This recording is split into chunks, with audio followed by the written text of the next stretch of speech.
귀한 축복이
오늘 우리에게 주시는 하나님의 말씀 보도록 하겠습니다. 에베소서 5장 21절과 6장 1절에서 4절까지의 말씀입니다. 우리 오늘은 한 목소리로 에베소서 5장 21절과 이어서 6장 1절에서 4절까지를 한 목소리로 함께 읽어보도록 하겠습니다. 먼저 에베소서 5장 21절입니다. 그리스도를 경외함으로 피차 복종하라. 에베소서 6장 1절에서 4절입니다. 자녀들아 주 안에서 너희 부모에게 순종하라. 이것이 옳으니라. 내 아버지와 어머니를 공경하라. 이것은 약속이 있는 첫 계명이니 이로써 내가 잘되고 땅에서 장수하리라. 또 아비들아 너희 자녀를 노엽게 하지 말고 오직 주의 교훈과 훈계로 양육하라. 아멘. 오늘은 어버이 주일입니다. 부모님은 우리가 성장하는 동안 우리에게 가장 큰 영향을 주신 분들입니다. 우리는 부모님을 통해 세상을 보고 관계를 맺고 또한 신앙을 배우게 되었습니다. 구약 성경에 많은 율법들이 나오지만 부모님과 관련된 율법들을 보면 굉장히 엄격하게 제시되어 있는 것을 우리가 알 수 있습니다. 마치 하나님과의 관계된 계명에 가장 흡사하다고 볼 수 있는 것이 부모님들에 관련된 계명일 것입니다. 이것이 우리에게 말하고 있는 것은 성경에서 부모님은 자녀들에게는 하나님과 가장 비슷한 존재인 것을 우리에게 알려주는 것이죠.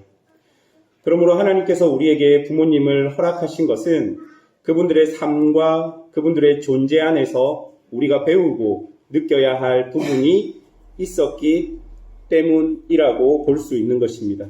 물론 어렵고 힘든 부모님의 그 슬하에서 힘든 어린 시간을 보내실 분들도 있겠지만 미움보다는 그분들의 삶에 그렇게 할 수밖에 없었던 그런 이유도 있었을 것입니다. 감히 제가 무엇이라고 말씀드릴 수는 없지만 저도 점점 나이가 들어가고 자녀를 키우다 보니 예전에 이해할 수 없었던 부모님들의 모습들이 아주 조금씩 제게도 이해되는 부분이 생기는 것 같습니다. 어쨌든 예전에 자녀일 때는 자녀의 마음만 있었는데 부모가 되어보니 또 부모의 마음이 생기는 것 같습니다. 오늘 우리는 에베소서 6장 말씀을 좀 살펴보겠는데요. 에베소서는 로마서와 갈라디아서와 같이 복음에 대해 가장 직접적으로 말하고 있는 성경이라고 볼 수 있습니다. 에베소서는 특별히 관계라는 단어를 통해서 복음을 설명하고 있습니다. 앞쪽에 보면 하나님과 나의 관계에 대해서 복음을 설명하고 또한 뒷부분에 보면 이웃과 이웃과의 관계를 복음을 빗대어서 또 설명하고 있는 것을 알 수 있습니다. 그러니까 하나님과 바른 관계에 서 있는 사람은 한마디로 사회적 관계, 부모님과의 관계, 자녀와의 관계, 그리고 종과 그리고 상전과의 관계, 그리고 부부 관계도 변화된 삶을 살아야 한다는 것을 에베소서는 우리에게 말해주는 것이죠. 그래서 우리는 에베소서 후반부에서 가장 중요한 요절이라고 볼 수 있는 5장 21절, 모든 관계에 통용되는 법칙이라고 말할 수 있는 5장 21절을 핵심으로 놓고 오늘 6장 1절에서 4절 말씀을 한번 살펴보도록 하겠습니다. 먼저 우리가 그리스도인의 관계에서 가장 중요한 5장 1절에서 5장 21절을 한번 살펴보도록 하겠습니다. 여러분, 바울 사도께서는 성령이 충만한 그리스도인의 삶을 그리스도를 경외함으로 피차 복종하는 관계라고 정의하십니다. 여러분, 여기서 경외라는 이 단어는 두려움과 존경심을 나타내는 단어입니다. 그런데 바울 사도께서 에베소서를 통해 우리에게 알려주는 경외함이라는 이 단어는 두려움과 존경심을 넘어서서 측량할 수 없는 하나님의 사랑을 기반으로 두고 있는 경외심을 우리에게 이야기해 주고 있는 것이죠. 그리스도의 측량할 수 없는 사랑을 경험한 사람들은 그리스도를 경외할 수 있다라고 우리에게 이야기하는 것이죠. 그리고 그 그리스도의 사랑이 우리에게 동기가 되어서 서로 모든 관계에서 복종할 수 있게 된다라고 이야기해 주고 있는 것입니다.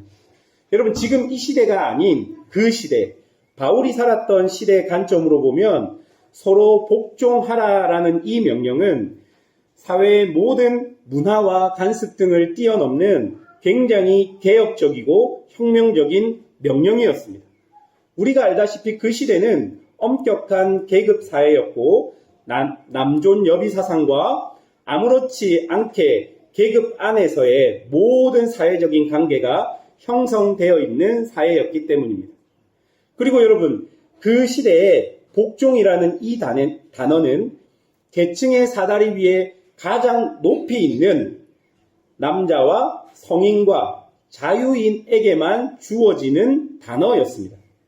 그러니까 계층의 가장 밑에 있었던 여자와 어린이, 종들은 아무런 이유 없이 그냥 그 계층 때문에 위에 있는 남자와 성인과 자유인에게 복종해야 한다라는 것이죠. 그게 그 시대의 도덕이었고 그 시대의 문화였습니다. 헬라 시대 문화권에 아주 큰 영향력을 준 아리스토텔레스라는 사람이 적은 정치학이라는 책에 보면 이렇게 기록하고 있습니다. 천성적으로 타고난 다양한 계층에는 지배자와 피지배자가 존재한다. 자유인은 노예를, 남자는 여자를, 가장은 자식들을 다양한 방식으로 다스려야 한다. 노예들에게는 이성적인 영혼이 전혀 없다. 여자들에게는 이성이 존재하지만 충분한 권위가 없다. 아이들에게도 이성은 존재하지만 미개발된 상태로 남아있다. 여러분, 이 고대 문서, 그리고 그 시대의 사회적 어떤 관습들을 설정하는 아주 중요한 이 문서에 보면 오로지 주인과 남편과 아버지에게만 통제권이 주어짐을 볼 수 있습니다. 그런데 그 시대적 통용이, 그런 시대적 관습이 통용되고 있는 그 시대에 교회 공동체 안에서 그리스도의 사랑을 경험한 사람들에게 바울 선생께서 부탁한 것은 사회가 말하는 복종의 개념이 아닌 서로 복종하라는 것이죠. 그러니 여자도 어린이도 노예도 교회 안에서는 한 사람의 존재로 인정받을 수 있었고 다른 사람들에게 존중을 받을 수 있었던 것입니다. 여러분, 이런 주장은 그 시대에 굉장히 급진적인 개혁적인 가치였습니다. 그런 가치가 교회 안에서 통용될 수 있었던 것이죠. 왜 그 가치가 교회 안에서 통용될 수 있었냐면요. 그리스도께서 여자와 어린이와 노예를 위해서도 십자가에서 대속의 피를 흘려주셨기 때문인 것이죠. 모든 교회가 여자와 어린이, 노예들에게도 동일하게 그리스도의 보혈의 공로가 적용됨을 알았기 때문에 그 복종의 관계에서 사회적인 개념이 아닌 교회가 가지고 있는 독특한 개념, 독특한 가치가 성립될 수 있었던 것입니다. 교회에서 무엇보다 제일 중요한 것은 그리스도의 보혈입니다. 그리스도께서 하나 되게 하신 것입니다. 그리스도께서 주신 그 관계 안에서 서로 복종할 수 있는 관계가 그리스도의 보혈로 이루어지게 된 것입니다. 여러분, 이 5장 21절에 이 대전제를 가지고 오늘 6장 1절부터 4절까지를 우리가 살펴보아야지만 6장 1절에서 4절을 잘 이해할 수 있습니다.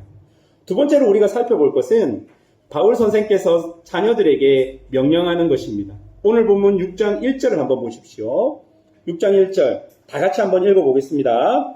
자녀들아, 주 안에서 너희 부모에게 순종하라. 이것이 옳으니라. 여러분, 여기 나오는 단어 중에 가장 눈에 띄는 단어는 순종이라는 단어입니다.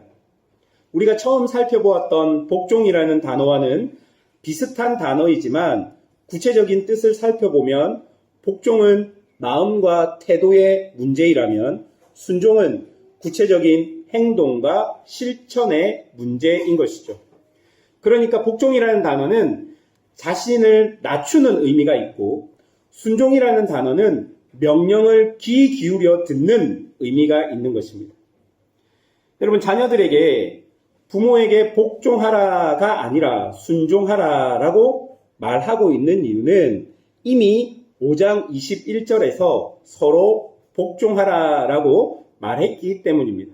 그러니까 이미 부모님을 존중하고 인정하고 귀하게 여기는 복종의 마음을 바울께서는 이야기했고 그런 복종의 마음을 가진 상태에서 자녀들에게 순종하라고 명령하고 있는 것입니다.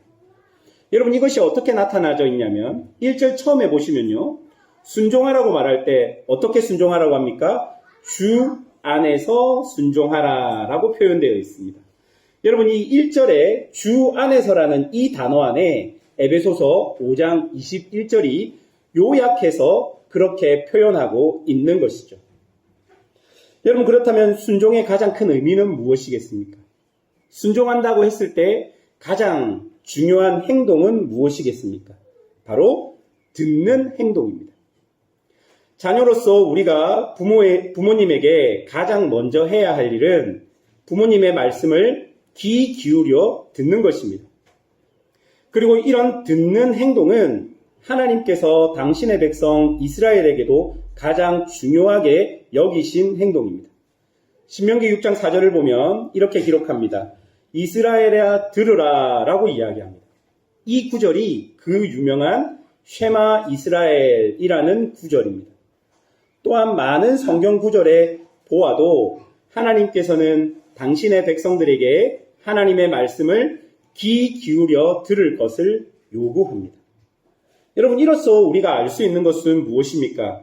성경에는 부모님을 하나님의 대리인으로 여기고 있다는 것과 그리고 부모님의 말씀을 하나님의 말씀처럼 귀 기울여 들어야 한다는 것을 우리에게 알려주는 것이죠. 그리고 많은 부분에서 하나님께 사용되는 단어가 성경 안에서 부모님에게도 사용되고 있고 하나님께 죄를 지어 벌 받는 것과 부모님께 죄를 지어 벌 받는 것을 성경은 똑같은 맥락으로 사용하고 있기도 합니다. 그런데 여러분, 요즘 아이들의 가장 큰 특징이 무엇입니까? 여러분, 집에 있는 여러분 아이들의 가장 큰 특징은 무엇입니까? 제가 중고등부나 초등부 아이들을 볼 때 가장 큰 특징은 상대방의 말을 잘 안 듣는다는 것입니다. 제가 말하는 잘 안 듣는다는 것은 단순히 듣는 행동을 말합니다. 그 말을 듣고 어떻게 행동한다 그 말이 아니고요. 아예 그 말 자체를 잘 안 듣는 것 같습니다. 여러분, 일단 들어야지 순종할지 안 할지 아이가 선택할 수 있는데 요즘 아이들은 아예 마음을 닫아놓고 말을 듣지 않는 것이죠. 여러분, 지금 눈으로 많은 분들이 공감을 저한테 표시해 주셨습니다. 제가 오늘 중고등부 예배 때도 이 똑같은 본문으로 설교를 할 것인데요. 저는 오늘 본문으로 아이들한테 설교할 때 가장 강조하고 싶은 것은 순종의 첫걸음은 듣는 것이라고 강조하고 싶습니다. 오늘 이후로 여러분의 아이들이 여러분의 말을 잘 듣는, 그러니까 듣고 엄마의 말대로 행동하는 거 말고요. 그냥 듣는 것. 잘 듣는다면 그것은 제게 설교를 들었기 때문일 것입니다. 여러분, 그렇습니다. 순종의 첫걸음은 듣는 것입니다. 이것이 최소한일 것입니다. 사랑하는 여러분, 여러분의 아이들이 부모님의 말을 잘 듣지 않는 이유는요, 여러 이유가 있겠지만 먼저는 어색할 것입니다. 대화가 많이 없는 부모와의 관계에서 아이들이 여러분에게 말을 안 하는 것은 어색할 것이고, 그리고 부모님께 말해서 이 문제가 해결되지 않는다라는 마음이 있을 거고, 그리고 오히려 부모님께 이야기하면 내 안전이 보장받지 못한다라고 느끼기 때문일 것입니다. 여러분들께서 아이들의 이야기를 듣고 싶다면 먼저는 기회를 만드셔야 합니다. 기회를 만드셔서 아이들과 대화를 하는 것이 좋습니다. 많이 시도해 보셨는데 잘 안 되시죠?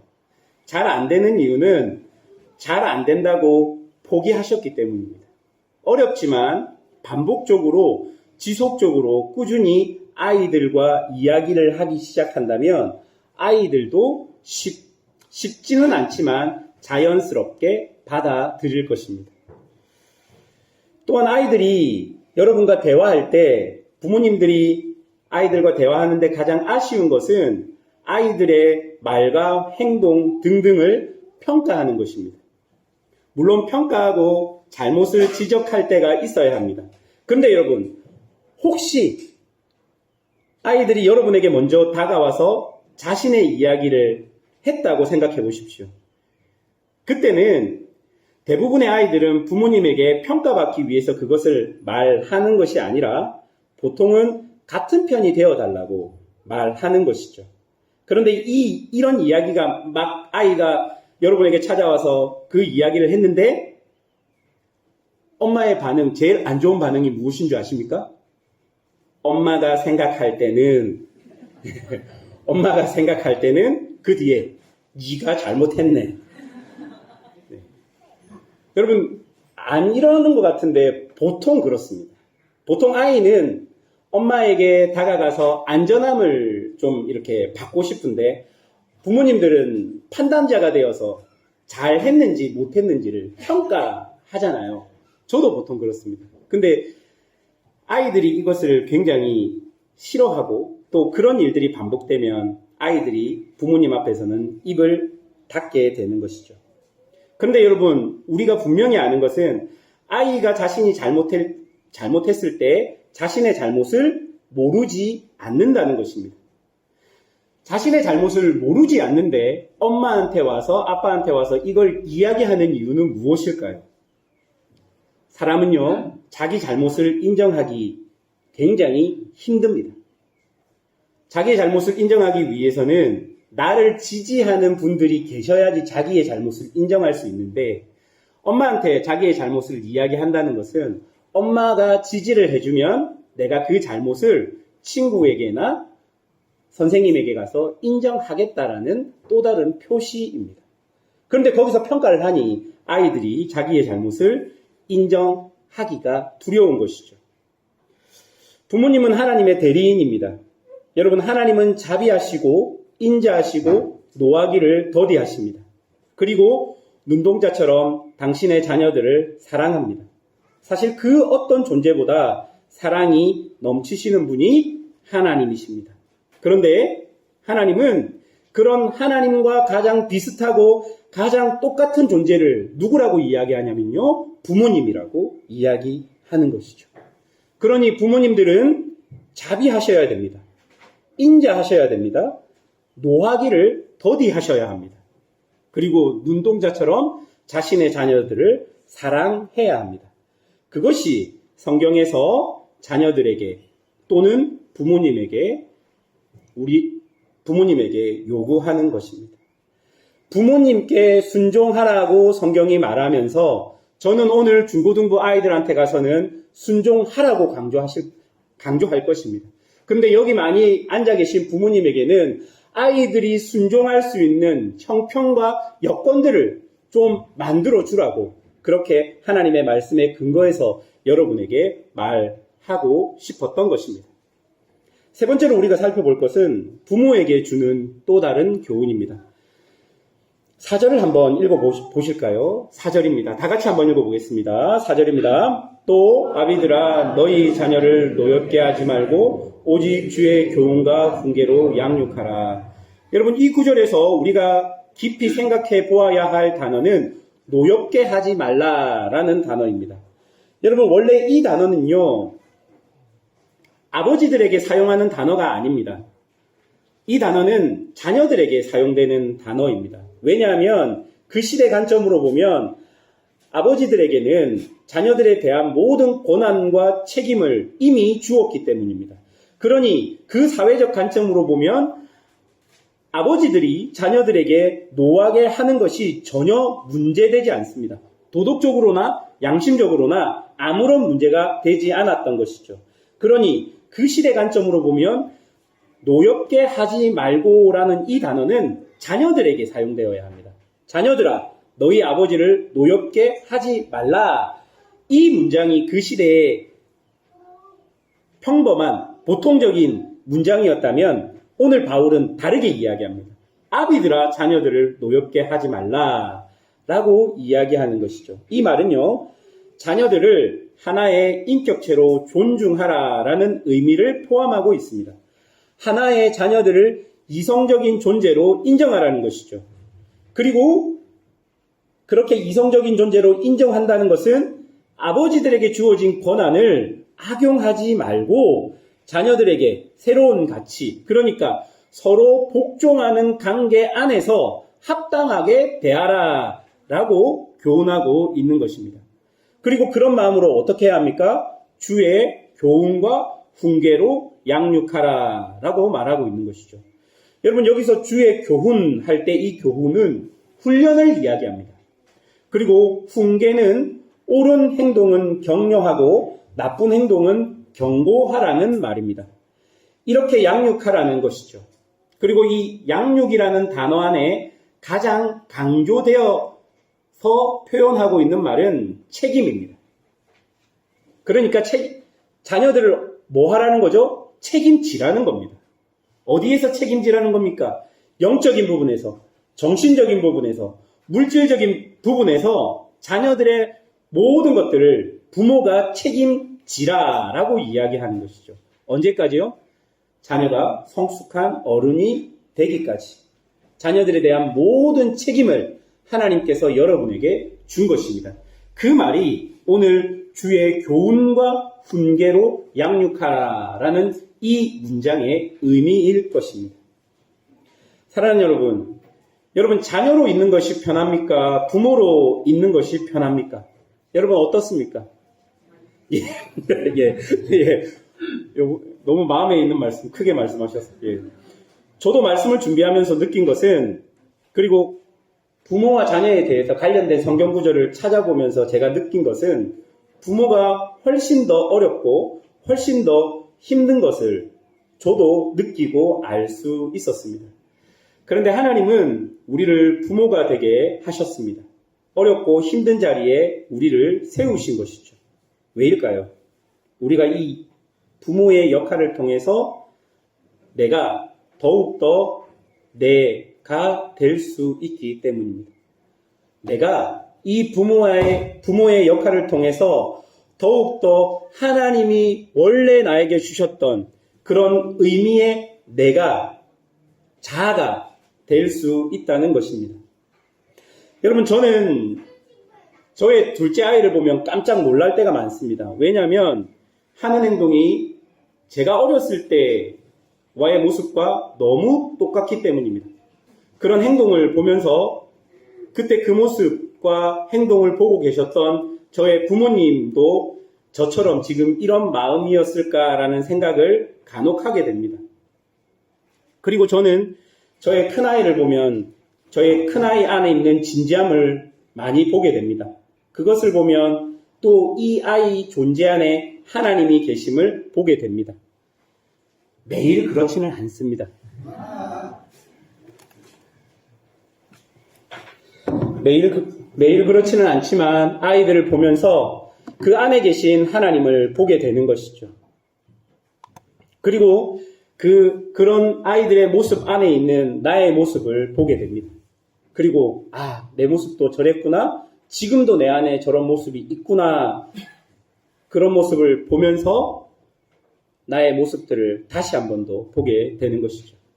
사랑하는 여러분, 하나님께서는 우리가 부모가 되어야 볼 수 있는 것들을 우리에게 아이들을 통해 보여주십니다. 그리고 그것을 통해 지금 우리를 만들어 가고 계십니다. 어떨 때는 부모에게 주어진 권한을 잘못 사용하여서 자녀들과의 관계가 어려워지기도 하고, 또한 연세 들고 멀리 계시다는 이유로 부모님들의 이야기를 귀 기울여 듣지 않을 때도 많이 있지만, 하나님께서 이 어버이 주일을 통해 우리의 모습을 말씀을 통해 보게 하셨습니다. 여러분, 오늘 이 말씀을 마음에 좀 새겼으면 좋겠습니다. 자녀로서 부모님께 순종하기 위해 한국에 계신 혹은 멀리 계신 부모님의 말씀에 귀 기울이는 행동, 그리고 자녀들을 노엽게 하지 말라라는, 그리고 주의 교훈과 훈계로 자녀들을 양육하라는 그 말씀의 교훈을 가지고 부모로서 자녀를 모든 측면에서 책임지는 영적인, 신앙적인, 그리고 아이들이 살아가는 모든 삶에서 책임지는 그런 부모와의 역할을 오늘 말씀을 통해 하나님은 우리에게 요구하고 계시는 것입니다. 그리고 서로 복종하는 관계, 서로가 서로를 인정하며 서로가 서로를 존중해주는 관계, 그런 관계 속으로 들어갈 수 있는 이유는 넘치는 그리스도의 사랑과 존중이 내 안에 있기 때문일 것입니다.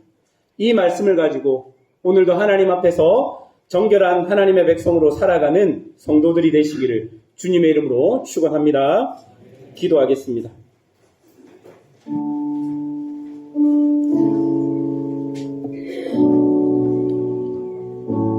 들었던 말씀을 기억하시면서 여러분 스스로에게 적용과 생각 등을 한번 주보에 기록하는 시간을 가졌으면 좋겠습니다. 좀 구체적인 적용들이 있었으면 좋겠습니다. 자녀들에게 어떻게 해야겠다, 한국에 계신 부모님들에게 어떻게 해야겠다라는 적용들을 한번 잠잠히 한번 적어 보십시오.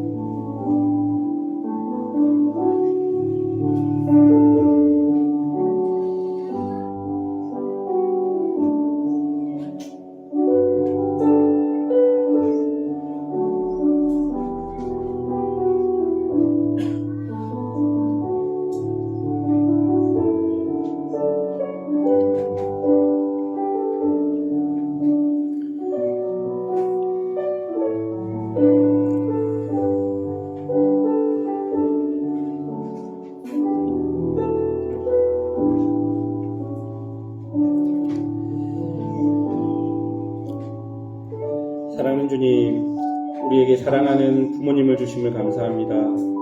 또한 우리에게 사랑하는 자녀들을 허락하심을 감사합니다. 우리가 부족하여서 여러 관계에서 연약함들이 나타날 때가 많습니다. 한국에 계신 부모님에게 자주 연락드리지 못하고 또한 부모님의 말씀에 귀 기울이지 못한 어리석음들이 우리에게 있었고, 우리 자녀들을 하나의 인격체로 존중하기보다는 나의 욕심을 이루고자 하는 방편으로 생각할 때가 많았습니다. 아이들을 위한 것이라고 생각했지만 돌아보면 나의 욕심을 이루고 싶어 했던 모습들이 우리 안에 있습니다. 주님, 우리를 불쌍히 여기셔서 우리에게 하나님의 넘치는 사랑 가운데 부모님을 존중하고 아이들을 존중할 수 있는 마음들을 우리에게 허락하여 주시옵소서. 오늘도 우리와 함께하여 주심을 감사하며 예수님의 이름으로 기도합니다.